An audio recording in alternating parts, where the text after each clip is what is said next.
ನಮಸ್ಕಾರ, ಶುಭೋದಯ. ಶಿವಶಕ್ತಿ ಜ್ಞಾನ ಮತ್ತು ಶಕ್ತಿಯ ದರ್ಶನ ವಿಶೇಷ ಕಾರ್ಯಕ್ರಮಕ್ಕೆ ತಮ್ಮೆಲ್ಲರಿಗೂ ಆತ್ಮೀಯ ಸ್ವಾಗತ ಹೇಳ್ತಾ ಇರೋದು ನಾನು ಅನುಷಾ. ಸೊ ಮೊದಲನೇ ಬಾರಿ ನಮ್ಮ ಚಾನಲ್ ವೀಕ್ಷಿಸ್ತಿದ್ದೀರಾ ಅಂತಂದರೆ ನಮ್ಮ ಚಾನಲ್ನ ಈಗಲೇ ಸಬ್ಸ್ಕ್ರೈಬ್ ಮಾಡಿ, ನಮ್ಮ ವಿಡಿಯೋಸ್ನ ಲೈಕ್ ಮಾಡಿ. ಇನ್ನು ಕಾರ್ಯಕ್ರಮದಲ್ಲಿ ನಮ್ಮ ಜೊತೆಲಿದ್ದಾರೆ ಈಶಾನ್ಯ ಕಾಳಿ ಉಪಾಸಕರಾಗಿರುವಂಥ ಶ್ರೀಯುತ ಪ್ರವೀಣ್ ದೀಕ್ಷಿತ್ ಗುರುಜಿಯವರು. ಗುರುಗಳನ್ನ ಕಾರ್ಯಕ್ರಮಕ್ಕೆ ಸ್ವಾಗತಿಸೋಣ. ನಮಸ್ತೆ ಗುರುಗಳೇ, ಕಾರ್ಯಕ್ರಮಕ್ಕೆ ಆತ್ಮೀಯ ಸ್ವಾಗತ. ನಮಸ್ಕಾರ.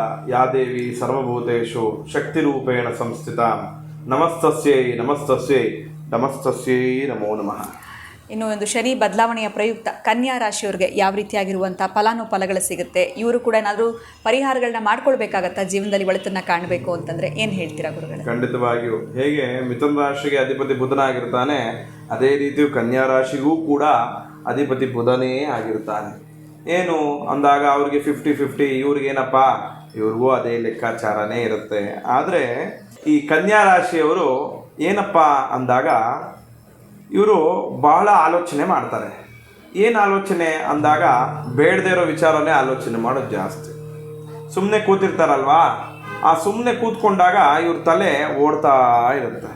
ಓಡಿದಾಗ ಬೇಡದೇ ಇರೋ ವಿಚಾರವನ್ನು ಇವ್ರ ತಲೆಗೆ ಹಾಕ್ಕೊಂಡು ಇವರ ಆರೋಗ್ಯವನ್ನು, ಇವರ ಮನಸ್ಥಿತಿಯನ್ನು ಇವರೇ ಹಾಳು ಮಾಡ್ಕೊತಾರೆ. ಇನ್ಯಾರೂ ಕೂಡ ಹಾಳು ಮಾಡಲ್ಲ. ಮತ್ತು ಇವರಿಗೆ ಖಂಡಿತವಾಗಿಯೂ ತಿಳ್ಕೊಳ್ಳಿ, ಶನಿ ಬದಲಾವಣೆ ಆಗ್ತಾ ಇರೋದ್ರಿಂದ ಇವ್ರಿಗೆ ಲೋವರ್ ಬಾಡಿ ಪ್ರಾಬ್ಲಮ್ ಬರುತ್ತೆ. ಏನು ಜಾಯಿಂಟ್ಸ್ಗಳಿಗೆ ಏಟ್ ಬೀಳುತ್ತೆ, ಲೋವರ್ ಬಾಡಿ, ಅದರಲ್ಲೂ ಲೇಡೀಸ್ಗೆ ಮಂತ್ಲಿ ಪ್ರಾಬ್ಲಮ್ಗಳಾಗುತ್ತೆ. ಈ ರೀತಿ ಎಲ್ಲ ತೊಂದರೆಗಳಾಗ್ತಾ ಬರುತ್ತೆ. ಅದಕ್ಕೋಸ್ಕರವಾಗಿ ಆಮೇಲೆ ಈ ಸ್ಟೆಪ್ಸ್ ಇಳಿಬೇಕಾದ್ರೆ ಮತ್ತು ಗಾಡಿ ಓಡಿಸ್ಬೇಕಾದ್ರೆ ಬಹಳ ಹುಷಾರಾಗಿರಬೇಕು. ಕನ್ಯಾ ರಾಶಿಯವರು ಸ್ಟೆಪ್ ಜಾರ್ತೀರ, ಸುಮ್ಮನೆ ಹಿಂಗೆ ಜಾರ್ತೀರ, ಮೂಳೆ ಮುರಿದೋಗುತ್ತೆ. ನೀವು ಅಂದ್ಕೊಂಡೇ ಇರಲ್ಲ, ಅಯ್ಯೋ ಹೆಂಗಪ್ಪ ಮೂಳೆ ಮುರಿತು. ಖಂಡಿತವಾಗೂ ಶನಿ ಮೂಳೆ ಮುರಿಸ್ತಾನೆ. ಹಾಗಾಗಿ ಬಹಳ ಹುಷಾರಾಗಿ ಎಚ್ಚರಿಕೆಯಿಂದ ಓಡಾಡಬೇಕು. ಅದರಲ್ಲೂ ಗರ್ಭಿಣಿ ಸ್ತ್ರೀಯರಿದ್ದರೆ ಬಹಳ ಹುಷಾರಾಗಿ ಓಡಾಡಬೇಕು. ನೀವೆಲ್ಲರೂ ಜಾಸ್ತಿ ಪ್ರಯಾಣಗಳನ್ನು ಮಾಡಬೇಡಿ. ಯಾಕಂದರೆ ಪ್ರಯಾಣಗಳನ್ನು ಮಾಡಿದಾಗ, ಪ್ರಯಾಣಕ್ಕೆ ಅಧಿಪತಿ ಯಾರು ಅಂದಾಗ ಕೇತು ಅಂತ ಹೇಳ್ತೀವಿ, ಮುಕ್ತಿಯನ್ನು ಕೊಡ್ತಾನೆ.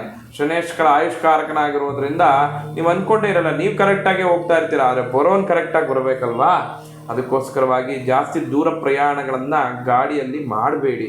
ನೀವು ಮಕ್ಕಳುಗಳು, ಎಷ್ಟೋ ಜನ ಈ ಕನ್ಯಾ ರಾಶಿ ಮಕ್ಕಳುಗಳಿಗೆ ಏನು ಮಾಡ್ತಾರೆ ಅಂದರೆ ಈ ಬೈಕ್ಗಳನ್ನ ತೊಗೊಂಡು ಲಾಂಗ್ ಡ್ರೈವ್ ಅಂತ ಹೋಗ್ತಾರೆ. ನಾವು ಹೋಗ್ಬಿಟ್ಟು ಬರ್ತೀವಿ ಅಂತ ಹೇಳ್ತಾರೆ. ಮನೆಗಳಲ್ಲಿ ಹೇಳಿದ್ರು ಕೇಳಲ್ಲ. ಖಂಡಿತವಾಗಿ ಅಂಥ ಮಕ್ಕಳುಗಳಿದ್ರೆ ನೀವೇ ಲಾಕ್ ಮಾಡಿ ಕೀ ತೆಗೆದು ಮನೇಲಿ ಬಚ್ಚಿಟ್ಬಿಡಿ. ಯಾಕಂದರೆ ಲಾಂಗ್ ಡ್ರೈವ್ ಹೋಗಬಾರ್ದು. ಯಾವುದೇ ಕಾರಣಕ್ಕೂ ದೂರದ ಪ್ರಯಾಣಗಳನ್ನು ಮಾಡಬಾರ್ದು. ಕನ್ಯಾ ರಾಶಿಯವರು ಬಹಳ ಎಚ್ಚರಿಕೆಯಿಂದ ಇರಬೇಕು. ಇಲ್ಲ ಅಂದಲ್ಲಿ ಆರೋಗ್ಯದ ಸಮಸ್ಯೆಯಿಂದ ಸರ್ಜರಿಗಳಾಗತ್ತೆ. ಆ ಸರ್ಜರಿಯಿಂದ ಬಹಳ ನೋವು ತಿಂತೀರ. ನೀವು 3 ತಿಂಗಳು 4 ತಿಂಗಳು ಪೆಟ್ಟಾಗಿ ಬೆಡ್ ರೈಡ್ ಆಗಿಬಿಡ್ತೀರ. ಅದಕ್ಕೋಸ್ಕರವಾಗಿ ಕನ್ಯಾ ರಾಶಿಯವರು ನೀವು ಕೂಡ ಅಷ್ಟೇ, ಹಸುವಿಗೆ ಬಹಳ ವಿಶೇಷವಾಗಿ ಕೆಲವ್ರಿಗೆ, ಯಾರಿಗೆ ಬೆಡ್ ರೈಡ್ ಆಗಿರ್ತಾರೆ, ಅವ್ರಿಗೆ ಎದೊಳಕ್ಕೂ ಶಕ್ತಿ ಇರಲ್ಲ ಅನ್ನೋರು ಈ ಮನೆಯಲ್ಲಿ ಒಂದು ಚಿಕ್ಕ ಬೋಲಲ್ಲಿ ಒಂದು ಹೆಸರು ಕಾಳನ್ನ ನೆನೆ ಹಾಕಿ, ಅದು ಮೊಳಕೆ ಬರುತ್ತೆ. ಮೊಳಕೆ ಬಂದ ನಂತರ ತದನಂತರ ಅದನ್ನು ಹಸುವಿಗೆ ಕೊಡಿ.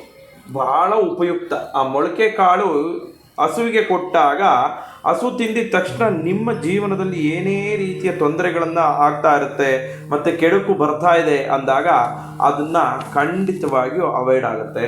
ಮತ್ತು ಜೀವನದಲ್ಲಿ ಯಶಸ್ಸು ಸಿಗಬೇಕು ಅಂದಾಗ ಈ ಕೆಲಸವನ್ನು ಮಾಡಿ. ಮತ್ತು ಈ ಹೆಣ್ಣು ಮಕ್ಕಳಿಗೆ, ಬಹಳ ಚಿಕ್ಕ ಪುಟ್ಟ ಮಕ್ಕಳುಗಳಿರ್ತಾರಲ್ವ, ಅವ್ರಿಗೆ ಕಲ್ಸಕ್ಕರೆಯನ್ನು ಕೊಡಿ. ನಿಮ್ಮ ಜೀವನದಲ್ಲಿ ಹಣದ ಮುಗ್ಗಟ್ಟಾಗತ್ತೆ. ಅದಕ್ಕೋಸ್ಕರವಾಗಿ ಕಲ್ಲು ಸಕ್ಕರೆಯನ್ನು ಕೊಟ್ಟಾಗ ಹಣದ ಮುಗ್ಗಟ್ಟಿನಿಂದ ನೀವು ದೂರ ಆಗ್ತೀರಾ. ಈ ರೀತಿ ಎಲ್ಲ ಪ್ರಭಾವಗಳು ಬರುತ್ತೆ. ಅದಕ್ಕೋಸ್ಕರ ಬಹಳ ಎಚ್ಚರಿಕೆಯಿಂದ ಇರಬೇಕು ಕನ್ಯಾ ರಾಶಿಯವರು. ಆರೋಗ್ಯದ ಬಗ್ಗೆ, ನೀವು ಓಡಾಡೋದ್ರ ಬಗ್ಗೆ, ಗಾಡಿ ಓಡಿಸೋ ಬಗ್ಗೆ ಬಹಳ ಎಚ್ಚರಿಕೆಯಿಂದ ಇದ್ದಲ್ಲಿ ನಿಮ್ಮ ಜೀವನ 2.5 ವರ್ಷ ನಿಮ್ಮ ಕೈಯಲ್ಲೇ ಇರುತ್ತೆ. ಖಂಡಿತ ಕನ್ಯಾ ರಾಶಿಯವರಿಗೆ ಎಲ್ಲೋ ಒಂದು ಕಡೆ ಟ್ರಾವೆಲಿಂಗ್ ಮಾಡುವಂಥದ್ದು ಸೂಕ್ತ ಅಲ್ಲ. ಇನ್ನು ಕನ್ಯಾ ರಾಶಿ ಮಕ್ಕಳಿದ್ರು ಅಂತಂದರೆ ಅವರು ಕೂಡ ಲಾಂಗ್ ಡ್ರೈವ್ ಅಥವಾ ಗಾಡಿ ಓಡಿಸುವಂಥದ್ದು ಬೇಡವೇ ಬೇಡ ಅನ್ನೋದ್ರ ಬಗ್ಗೆ ತಿಳಿಸ್ಕೊಟ್ರಿ ಗುರುಗಳೇ. ಧನ್ಯವಾದಗಳು ತಮಗೆ. ನಮಸ್ಕಾರ. ಜೈ ಶ್ರೀಕೃಷ್ಣ. ಇನ್ನು ಮಾರ್ಚ್ 29 ತಾರೀಕು ಶನಿ ಬದಲಾವಣೆಯ ಪ್ರಯುಕ್ತ ಗುರುಜಿ ಅವರು ವಿಶೇಷವಾಗಿರುವಂಥ ಶನೇಶ್ವರ ಮಹಾಯಾಗದ ಒಂದು ಕಾರ್ಯಕ್ರಮವನ್ನು ಮಾಡ್ತಾ ಇದ್ದಾರೆ. ಇದರಲ್ಲಿ ನೀವು, ನಿಮ್ಮ ಕುಟುಂಬದವರು ಪ್ರತಿಯೊಬ್ಬರು ಕೂಡ ಪಾಲ್ಗೊಳ್ಬೋದು. ನಿಮಗೆ ಯಾವುದೇ ರೀತಿಯಾಗಿರುವಂಥ ಸಮಸ್ಯೆಗಳು, ತೊಂದರೆಗಳು, ಕಷ್ಟಗಳು ಜೀವನದಲ್ಲಿ ಬರ್ತಾ ಇದೆ ಅಂತಂದರೆ ಈ ಶನೇಶ್ವರ ಮಹಾಯಾಗದಲ್ಲಿ ನೀವು ಕೂಡ ಪಾಲ್ಗೊಳ್ಳಿ. ಆ ಎಲ್ಲ ಒಂದು ಸಮಸ್ಯೆಗಳಿಂದ ಆದಷ್ಟು ಬೇಗ ಹೊರಗಡೆ ಬರ್ತೀರಾ ಅಂತ ಹೇಳ್ತಾ ವಿಡಿಯೋನ ಮುಗಿಸುವಂತಹ ಸಮಯ ಆಗಿದೆ. ನಮಸ್ಕಾರ.